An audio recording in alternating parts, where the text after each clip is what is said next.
Hello everyone, कैसे हैं आप सभी लोग। गाइस, ये मेरे गांव का वीडियो है जब हम गए थे उसी रात का है। तो ये मेरी छोटी बहन है, बड़ी बहन है, ये शालिनी का बच्चा है और शालिनी बैठी है और बच्चे के साथ हम खेल रहे थे क्योंकि अभी बहुत छोटा है ये, करीब 5-6 महीने का हुआ है। और ये मेरी भाभी खड़ी हुई हैं जिनका एनिवर्सरी था, वही भाभी हैं, पूर्णिमा भाभी नाम है इनका। तो ये हम इसको गोद में लेके खिला रहे थे। बोल तो नहीं पाता है अभी। गाइस, आप मेरे चैनल पर पहली बार आए हैं तो चैनल को सब्सक्राइब करो, लाइक करो, कमेंट करो और बताओ कि मेरी फैमिली कैसी है, कैसा लगा आपसे बात करके। तो ये शालिनी है, शालिनी अपने ससुराल वालों की फ़ोटो दिखा रही थी जिससे हम नहीं मिले हैं। अगर मुझे ध्यान नहीं है तो उनकी दादी सास हैं, उनकी फ़ोटो दिखा रही थी। तो हमने कहा ये तो दादी तुम्हारी बहुत अभी यंग है। तो वही तफरी भी हो रही थी, थोड़ी थोड़ी मजाक भी चल रहा था। तो बता रही थी दादी बहुत मतलब काम करती है मेरी, बहुत ज़्यादा एक्टिव हैं। और वही सब बातें हो रही थी। और ये बच्चा देखो मेरे मुंह की तरफ, जैसे जैसे हम बोल रहे हैं वो मेरे मुंह की तरफ ही देख रहा था। गूंगा करता है बस, इससे ज़्यादा कुछ भी नहीं बोल पाता है। बोलेगा जब थोड़ा सा बड़ा होगा, अभी तो छोटा है। और इधर प्रियंका बैठी है बहुत ज़्यादा उदास, शायद राहुल भैया आए नहीं थे इसीलिए उदास थी। हम दीदी सब लोग रात भर जगे हैं गाइस। प्रियंका तो सो गई थी, हम दीदी, गीता भाभी, ये मामी है मेरी जो बैठी, और ये है शालिनी। हाँ, शिवानी कुमारी वो बहुत वायरल है भैया, वो तो बिग बॉस में भी गई रहा है। ये श्रियम आ गई है, छोटी भतीजी है। वो जा रही वापस।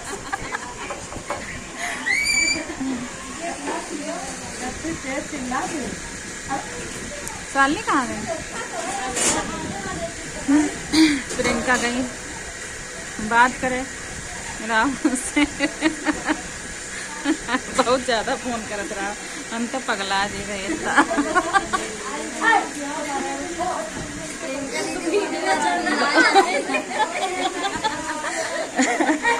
वो तो एडिट करना है।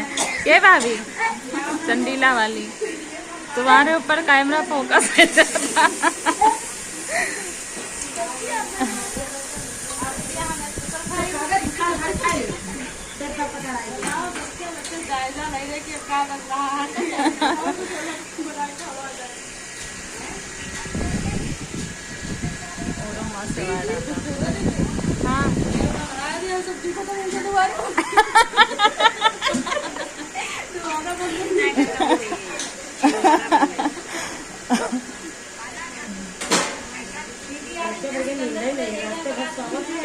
नीलो को काम करती, नीलो को काम करती। हाँ, इससे आई हम देखा लगे।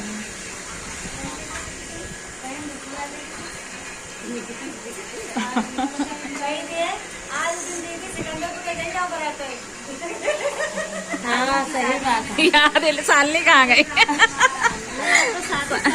सालनी सबकी बेबे बचाओ भाई, कोई पौड़ा रहे ऊपर और उनकी सुर्ती के पैजामी गए हुई गए।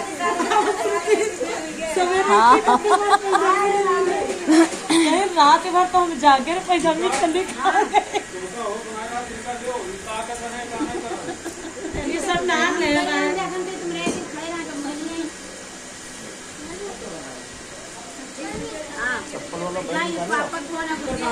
नहीं निकाले अभी, नहीं निकाला। निकाले चाबी? हाँ गाड़ी में।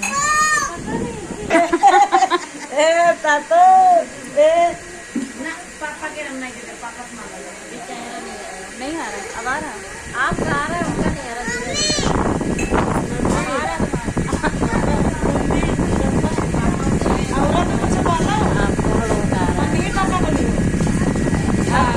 देखो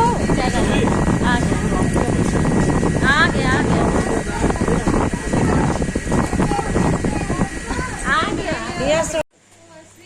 उठा दियो का अच्छा खासा बेटा।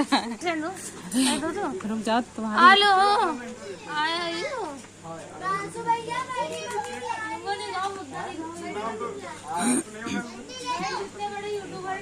7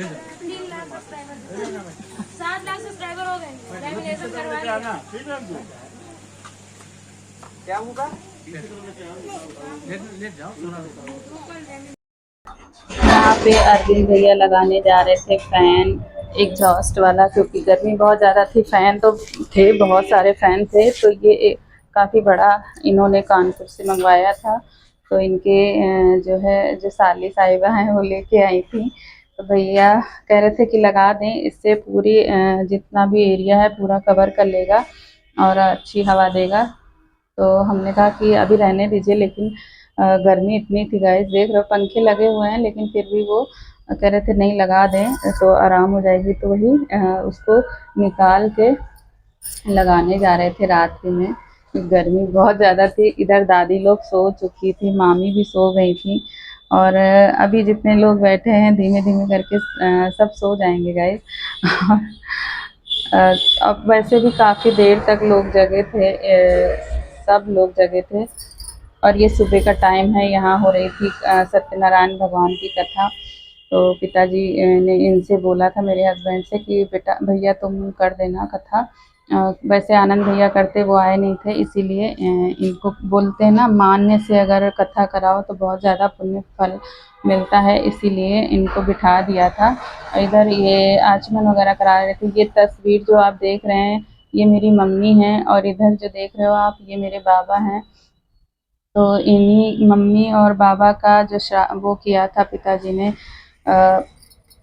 गया की थी गैस, तो उसी का भंडारा कर रहे थे पिताजी। ये मेरे पिताजी हैं जो पूजा में बैठे हैं पीले कपड़े पहन के। आदित्य ये पूरा वाली दादी है मेरी जो बैठी है, मेरी बाबा की छोटी बहन है ये दादी।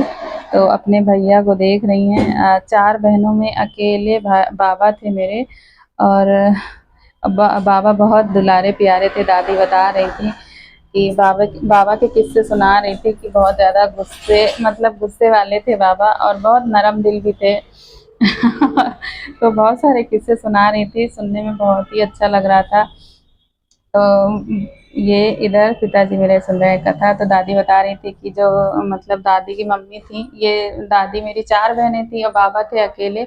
तो बाबा को खूब मतलब दूध में खूब मलाई डाल के बाबा को पिलाती थी। बाबा फिर भी मोटे नहीं होते थे, और दादी लोग ऐसे ही दूध पीती थी फिर भी हट्टी कट्टी थी। तो वही बता रही थी कि भैया बहुत मेरे दुलारे थे, और बिना बाबा के खाना खाए दादी लोग खाना नहीं खाती थी, इतना ज़्यादा मानती थी।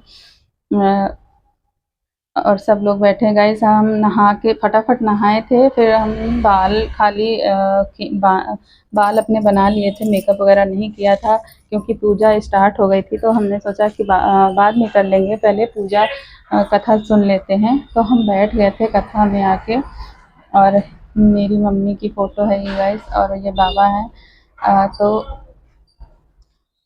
बाबा को तो काफ़ी टाइम हो गया, 12 साल के करीब हो गए जब से नहीं है। और मम्मी को हो गया, मम्मी मेरी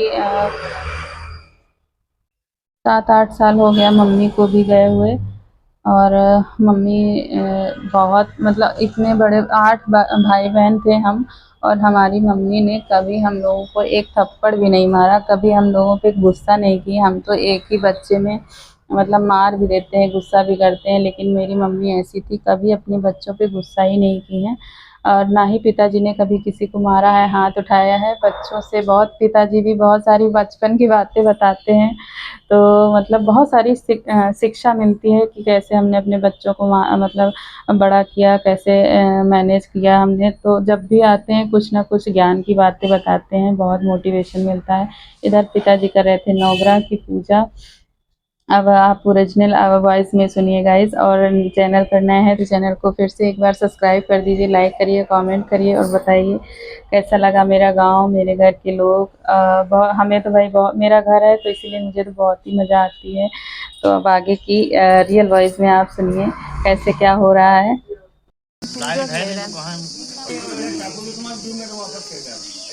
निकालो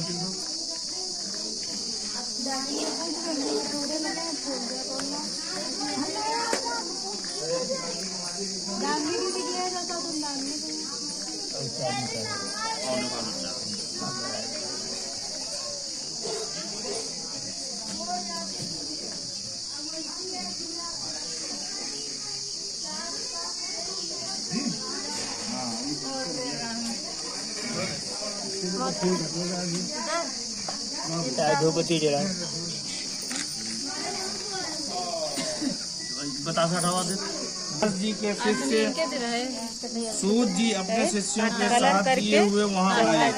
श्री सूत जी को आते देखकर तपस्वी शौनकादि इकट्ठा किए जा ऋषि सत्कार को उठकर खड़े हो गए। संपूर्ण धर्म शास्त्रों को जानने वालों में शेष सूत जी को परम वैष्णव शौनकादि ऋषि उन्हें शीघ्रता से पृथ्वी पर दंडवत नमस्कार करने लगे। पश्चात शौनकादि मुनियों ने इसलिए हे सूत जी, जिस प्रकार थोड़े और थोड़े कर्म करने से मनुष्य को पुण्य प्राप्त हो जावे, ऐसा कोई सरल साधन बतलाइए। जिस उपदेश के द्वारा मनुष्यगण पुण्य करते हैं, उस उपदेश को करने वाला भी पुण्य का भागी होता है। यह शास्त्र का मत है। धर्म का उपदेश करने वाला, दया को हृदय में रखने वाला, कपट और पाप से हमेशा दूर रहने वाला और दूसरों से बैर न करने वाला, ये 4 प्रकार के मनुष्य भगवान के समान हैं। जो मनुष्य ज्ञान रूपी रत्न से दूसरों को संतुष्ट करते हैं, उन्हें मनुष्य रूप धारण किए हुए नारायण ही जानो। ये सूत जी, ऐसा कौन सा व्रत है जिसके करने से मनुष्यों को मनोवांछित फल की प्राप्ति सहज ही हो सके? आप कृपा करके कहिए। हे मुनियों में श्रेष्ठ सूत जी, आप वेद और वेदांत को जानने वाले हैं। आपके हट जाओ, सामान नहीं करिए। विद्वान मोहम्मद हमें दिखलाई नहीं देता है, क्योंकि आप श्री वेद व्यास जी के शिष्य हैं। उठ जाओ, बैठ जाओ। हे मुनि, तुम धन्य हो, तुम ही वैष्णव में पूजनीय हो, क्योंकि आप सब प्राणियों का सदैव हित चाहते हो। सो है शौनकादि। सुनो, आप लोगों से उस व्रत को कहूँगा जिस व्रत को नारद मुनि से श्री लक्ष्मीपति जी ने पूछा था, और जिस प्रकार लक्ष्मी का बाद में नारद मुनि ने कहा था, तो है ऋषियों, आप सावधान होकर सुनिए। एक बार योगी नारद जी लोक की आकांक्षा से अनेक लोगों में भ्रमण करते हुए लोक में आ निकले। इसके अंदर रहने वाले प्राणियों को अनेक प्रकार के क्लेशों से युक्त होते हुए दुखी देखा। मनुष्यों को अपने अपने शुद्र कर्मों के कारण नाना प्रकार की योनियों में उत्पन्न होते तथा अनेक प्रकार की निर्बंध अवस्था को प्राप्त करते हुए कर्म बंधन के चक्रों में फंसते देखा। इस हेतु दयालु नारद मुनि को चिंता उत्पन्न हुई कि इस कर्म बंधन के चक्कर में फंसे हुए असंख्य प्राणियों का उद्धार कौन से सरल उपाय से हो सकता है, जिसके करने से इन दुखित जीवों को सुख शांति और अनेक प्रकार के अर्थ धर्मों की प्राप्त हो सके। ऐसा सोचकर परोपकारी नारद जी मुनि वैकुंठ लोक में भगवान नारायण के पास गए। वहाँ श्री नारायण को देखकर नारद मुनि स्तुति करने लगे। हे शुक्लवर्ण चतुर्भुज, शंख चक्र गदा पद्म वनमालाओं को धारण करने वाले, हे देवों के देव, दीनों के रक्षक, भक्तों पर महान दया करने वाले तथा मन और बुद्धि की शक्ति से अगम अनंत रहने वाले, हे दया के सागर, हे दुष्टों को नाश करने वाले, हे साधु संतों को ब्राह्मण की रक्षा करने वाले, हे सर्वान उत्तरयामी गड़गड़ के वासी, हे सिंधु के बिंदु और तर्ण को पहाड़ बना सकने वाले, हे अनंत शक्तिशाली, हे सर्व सामर्थ्यवान, हे सनातन सत्यदेव, आपको बारंबार नमस्कार है। इस प्रकार नारद मुनि के भक्ति और भाव से भरे हुए शब्दों को सुनकर भगवान नारायण बड़े प्रसन्न हुए और बोले, हे मुझसे तुम्हारा किस तरह यहाँ आगमन हुआ है, मुझसे निसंकोच कहो। तब नारद जी बोले कि हे नाथ, मृत्यु लोक में सभी जीवों को तथा गृहस्थी मनुष्यों को अनेक क्लेशों से युक्त तथा पाप कर्मों के फलस्वरूप नाना प्रकार के दुखों को भोगते देखा है। हे नाथ, वो सभी प्रकार के दुख कौन से साधन और कौन से उपाय करने से दूर हो सकते हैं, सो कहिए। क्योंकि हे प्रभु, इस कलयुग में प्राय सभी मनुष्य आसक्त, अधर्मी, आलसी और अल्प आयु वाले होते हैं। इस हेतु हे दीन बंधु, इसका निराकरण बड़े ही सरल रूप में कर दीजिए, जिससे सहज ही जीवों का उद्धार और संकट दूर हो सके। श्री सत्यदेव विष्णु भगवान बोले, हे वत्स, लोगों पर अनुग्रह और कल्याण की कामना है तुमने ये सुंदर व्रत किया है। जिस व्रत के करने से मनुष्य मोह, अज्ञान और पाप के बंधन से सहज ही में छूट जाता है, वो व्रत मैं तुमसे कहता हूँ, सावधान होकर सुनो। जो सर्वलोक और मृत्यु लोक दोनों में दुर्लभ है, वो सत्यनारायण भगवान का व्रत है, जिसे भली प्रकार विधि पूर्वक भक्ति पूर्वक होकर करने से मनुष्य संसार में सर्व प्रकार के मनोवांछित सुख भोगकर अंत में मोक्ष को प्राप्त करता है। श्री भगवान के इस वाक्य को सुनकर नारद मुनि बोले, उस व्रत का क्या फल है, क्या विधि है और किस किसने इस व्रत को किया है तथा कौन कौन से दिन इसे करना चाहिए, हे प्रभु विस्तार पूर्वक कहिए। श्री भगवान बोले, हे नारद, ये सत्यनारायण का व्रत दुख शोक आदि को विनाश करने वाला है, धन धान्य की वृद्धि करने वाला है, विजय सौभाग्य और संतान देने वाला तथा अनेक प्रकार के सुख और मोक्ष को देने वाला है और महान शक्तिदाता है। इस व्रत को एकादशी, पूर्णमासी, संक्रांति, अमावस्या किसी भी दिन भक्ति और श्रद्धा से युक्त मनुष्य धर्म में तत्पर होकर ब्राह्मण और बांधवों को साथ लेकर करे। भगवान सत्यनारायण का पूजन करें, केला के पत्ता और बंधनवार से मंडप सजावें, भगवान की प्रतिमा को पंचामृत, दूध, दही, घृत, बूरा, शहद सहित 5 चीजों से प्रेम सहित स्नान करावे। ऋषि बोले, हे मुनिसूत जी, उस ब्राह्मण से किसने सुना और फिर किस किसने इस व्रत को किया, ये सब वृत्तांत हम सुनना चाहते हैं। श्री सूत जी बोले, हे मुनि सुनो। एक दिन वही ब्राह्मण अपने महान वैभव के सहित बंधु बांधवों और स्वजनों के साथ पूजन कर रहा था। उसी समय एक लकड़ी बेचने वाला वहाँ आ गया। वो भूख और प्यास से बहुत ही दुखित था। लकड़ियों के गट्ठे को बाहर रखकर वह वो मकान में अंदर गया और ब्राह्मणों को बड़ी श्रद्धा से व्रत करते देखकर बड़ी नम्रता से हाथ जोड़कर बोला, हे महाराज, आप ये क्या कर रहे हैं और इसके करने से क्या फल प्राप्त होता है। ब्राह्मण ने उत्तर दिया कि ये सर्व प्रकार के मनोवांछित फलों को देने वाला, दुखों से छुड़ाने वाला तथा लोक और परलोक दोनों में आनंद देने वाला भगवान श्री सत्यनारायण भगवान का व्रत है। इसकी कृपा से ही मुझे धन दान की प्राप्ति हुई है। इस व्रत के प्रभाव से और महत्व को सुनकर लकड़ी बेचने वाला खाया, जल पिया और अपने नगर को चल दिया। भूल गया। तब श्री सत्यनारायण भगवान क्रोधित हो गए और श्राप दिया कि तुम्हें दारुण और कठिन और महान दुख प्राप्त होगा। इसके पश्चात वो व्यापार कुशल साधु बनिया अपने जामाता को साथ में लेकर वाणिज्य व्यापार करने के लिए समुद्र के समीप में देने वाले वृद्ध को देखती रही। उसकी बात सुनकर वयस्क की स्त्री को अपने पति के पूर्व का संकल्प याद आ गया तथा प्रसन्न चित्त भगवान सत्यनारायण के व्रत को करने के लिए तैयार हुई। उस साध्वी स्त्री ने अपने बंधुओं के सहित व्रत किया और बारंबार क्षमा प्रार्थना और वर मांगा कि हे प्रभु, मेरे पति और जामाता शीघ्र अपने मकान को सकुशल लौटे। इस व्रत से संतुष्ट होकर भगवान श्री सत्यनारायण भगवान ने राजा चंद्रकेतु को रात में स्वप्न में दर्शन दिया और कहा, हे नृप, प्रातः दोनों बड़े पुत्रों को कैद से मुक्त कर देना और जो उनका धन लिया है उसको वापस कर देना। अन्यथा मैं तुम्हें और तुम्हारे धन राज्य आदि सबको नष्ट कर दूंगा। तब प्रतापी राजा ने उस दिन सुबह सभा में बैठकर सभी को अपना सब सुनाया और कहा कि उन दोनों बंदी दोनों बड़े पुत्र मिले आपको। देख सकते बहुत खुश है अपने पैसे से और ये सिक्का छुपाते हुए। अरे अरे, ये तो बिल्कुल नहीं, 100 पैसे हैं इसके अंदर। इसे कैसे भूल सकते हैं आप लोग। 21 रुपए लेके बहुत खुश हो रही है और ये रबड़ी चाट भी है। टेक्नोलॉजिया की मिस्टेक, रबड़ी नहीं खीर है, लेकिन लग रबड़ी जैसी रही है, लेकिन है खीर। हल्दी डाली है क्या इसमें? अब ये टेक्नोलॉजिया ही बताएंगे।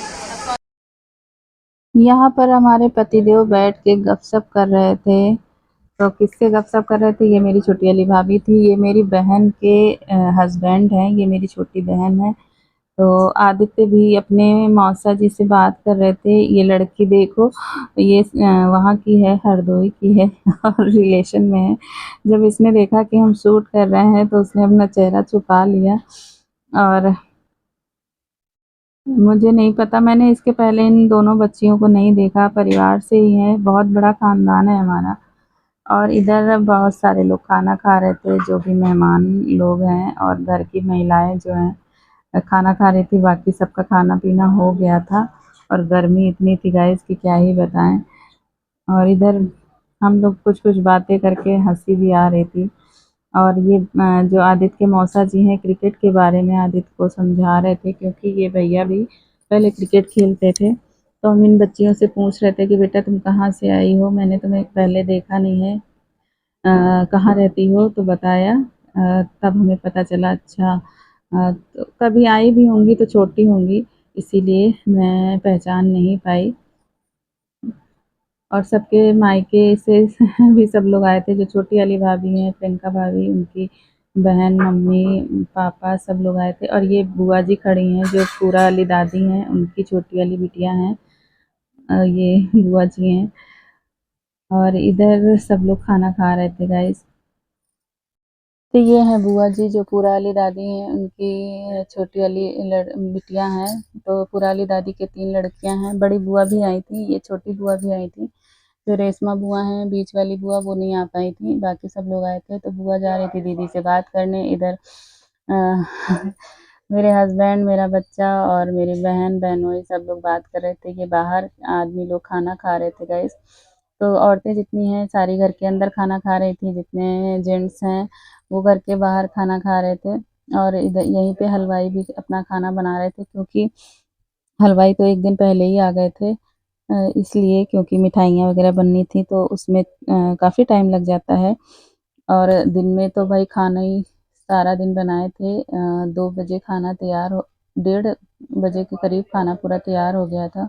और खाना बहुत ही स्वाद बना था, इतना स्वाद, क्योंकि भंडारा हो ना, जब पूजा-वूजा का खाना होता है ना, तो उसमें अलग ही एक स्वाद आ जाता है। तो बहुत अच्छा लगा, भूख भी लगी थी बहुत तेज़।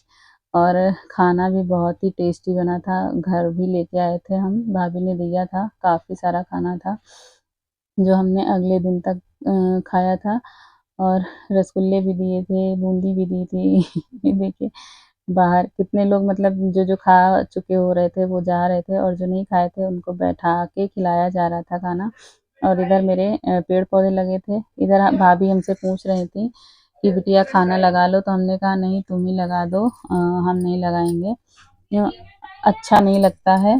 गाइस यहाँ पे मेरी बहन, बहनोई, छोटे वाले, पहले भी हम बता चुके हैं आपको, सब लोग बैठे थे। दोपहर का टाइम था और ये बाहर मेरे घर के पीछे की जगह है। तो यहाँ पे हलवाई लोग बैठ के खाना बना रहे थे अपना। और ये लोग कल ही आ गए थे, मैंने शायद पहले बता दिया है आप लोगों को, या नहीं बताया मुझे याद नहीं है। और इधर जेंट्स जितने भी हैं रिश्तेदार, और वो सब यहाँ पे खाना खा रहे थे। और जितनी लेडीज़ थी वो घर के अंदर खाना खा रही थी। और ये देखिए, ये मेरे बड़े भाई का बच्चा है, जो पूड़ी दे रहा है, बड़ा लड़का है उनका। तो बोल रहा था बुआ मैं अपनी आईडी से आपको सब्सक्राइब कर दूँगा, मैं भी देखता हूँ आपकी वीडियो। हमने कहा अच्छा है। और बहुत खुश था, हमसे काफ़ी सारी बातें की। और ये देखिए मेरे घर की जगह है। पहले यहाँ पे बहुत सारे पेड़-पौधे थे। ये अरविंद भैया का लड़का है, बीच वाला। बीच वाला बोल रहे हैं। कोई बात नहीं।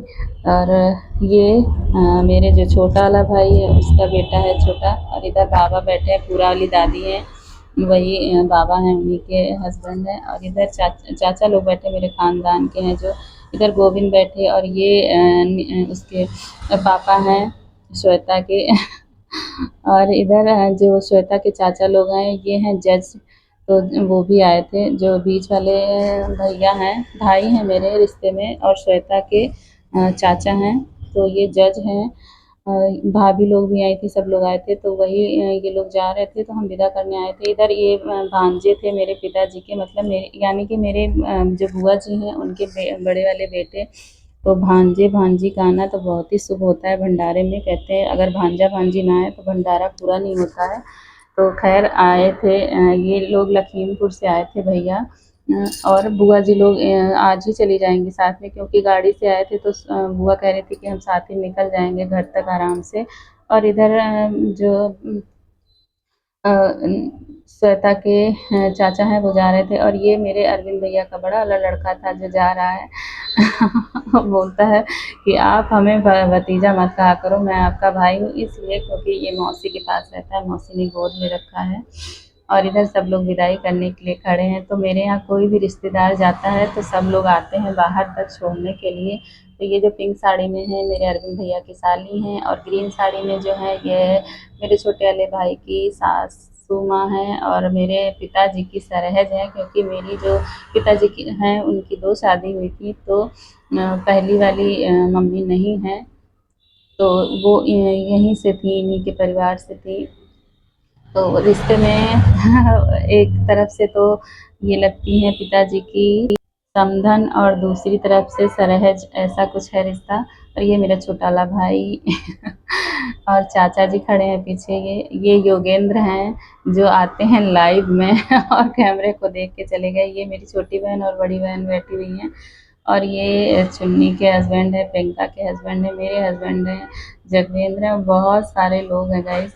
और ये मामा जी हैं, मतलब ये अखिलेश भाई के सास ससुर, ऐसा बोल सकते हैं। तो हम अपनी बहनों के साथ बैठ के बाहर बैठ के वीडियो बना रहे थे गाइस। आपको कैसी लगी मेरी वीडियो? लाइक करो, सब्सक्राइब करो।